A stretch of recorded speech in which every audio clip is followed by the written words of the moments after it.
It's December next week. It's time. It's time to start thinking about 2020. It's time to start getting organized. It's time to start envisaging what your year is going to look like. I'm a huge fan of thinking ahead, as you know, the whole CEO mindset thing. I'm a huge fan of being organized enough. You don't have to be perfect. I'm not a huge fan of leaving it to January to start planning the year ahead. That doesn't work for me. I don't like New Year's resolutions. I like end of year forward planning. So here's how I do it. Now, heading into 2020, I've got a lot of travel on. I've got regular visits to my Hobart practice. I've got regular travel for my inner circle, likeaboss, mentoring clients. I've got regular travel for my own training and professional development. It's going to be a big year. So what I do, the very first thing I do is I get a cheap one of these, like the cheapest I can find calendar, a cheap calendar. And I scribble wildly in all the spots.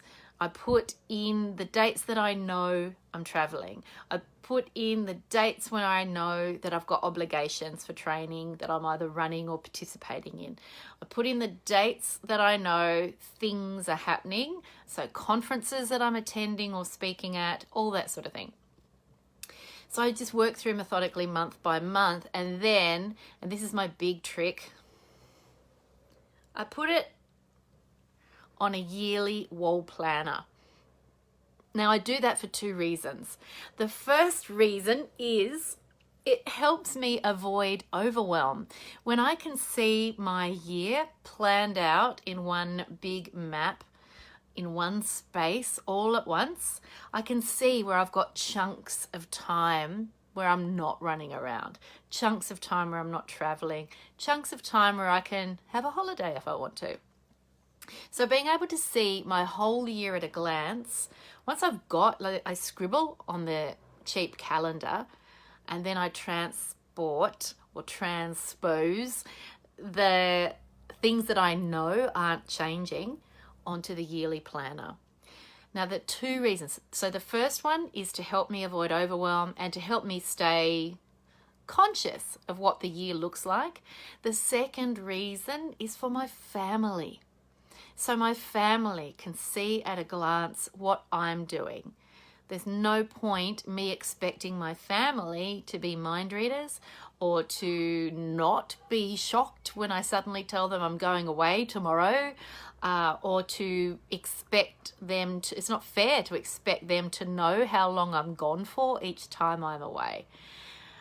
Now, once I know which of my trips, because some of my trips my family come on with me, so once I know which ones are going to be appropriate trips for them to come along and join me, then I put that on I sort of change the color on the planner of that trip so they know, woohoo, we've got this to look forward to. We're going to go to the Gold Coast, or we're going to go to Brisbane or wherever. So the wall planner serves two really important purposes.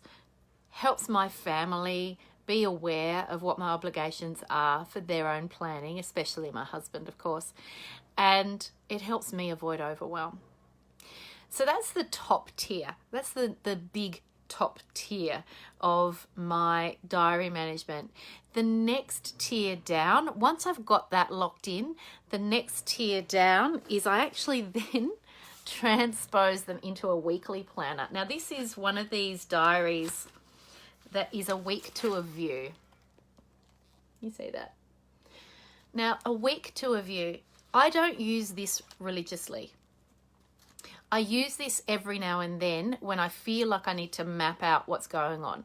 So my job tonight is going to be to transport all of those trips. Can you see?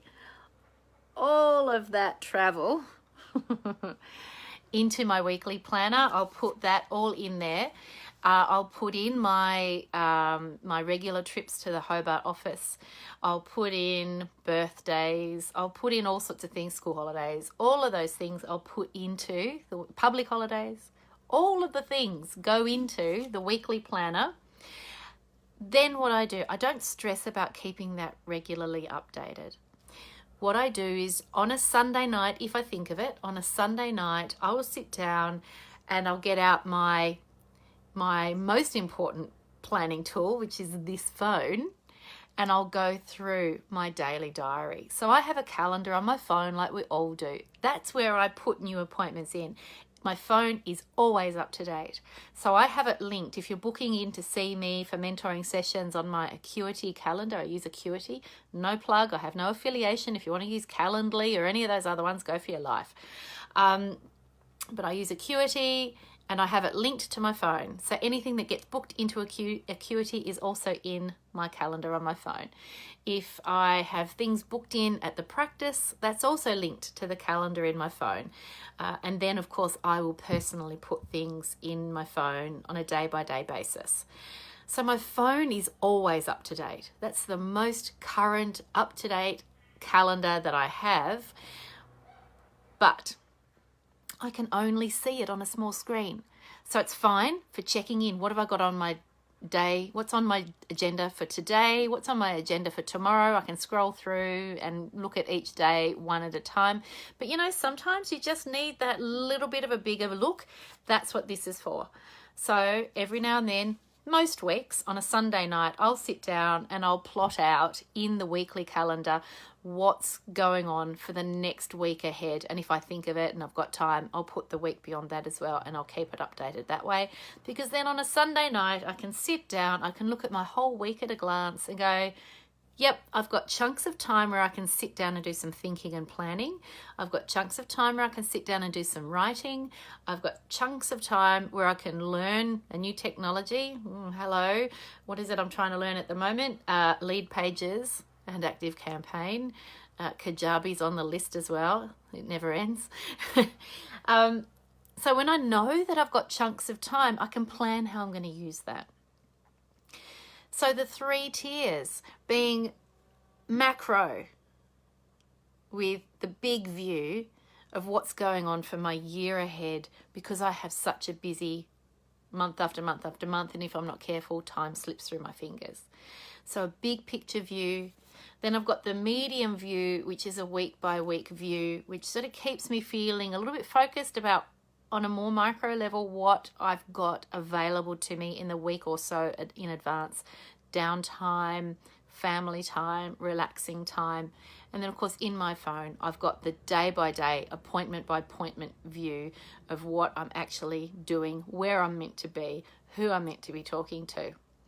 Now, with the week-to-week view, one of the big components, I talk a lot about having a static diary. So a static diary is where you know, without having to look, what day of the week you're on. And I don't mean Monday or Tuesday. So Wednesdays at the moment are my clinic days. They are going to be Fridays next year.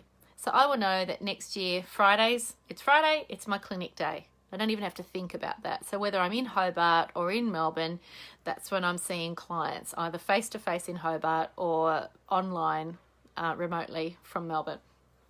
Tuesdays are my mentoring days. So they're the days, if it's Tuesday, then I know that I'm seeing all my mentoring group clients and some of my individual mentoring clients.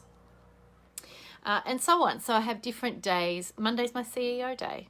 That's where I'm talking mostly with my team and helping them plan their working lives, helping them facilitate whatever their plans are within the practice and whatever I can do to support them. So if it's Monday, I know that that's my day to support my team and talk to my management, my management level staff about what their needs are and what I can do to help them do what they need to do and what they do best. So having a static diary also helps with the decluttering of your mind. So big picture planning on the wall, so you can see at a glance, okay, it's nearly December. What's coming up for me this month? You can just see it. It's on the wall. It takes a lot of that surprise element out of, when you're flicking through your diary, go, oh crap, I forgot I'm going away next week. It takes that out of the diary for you. It takes that sense of overwhelm out, because you can see where you've got pockets, big pockets sometimes, of time where you can just sit and be in the one place and focus.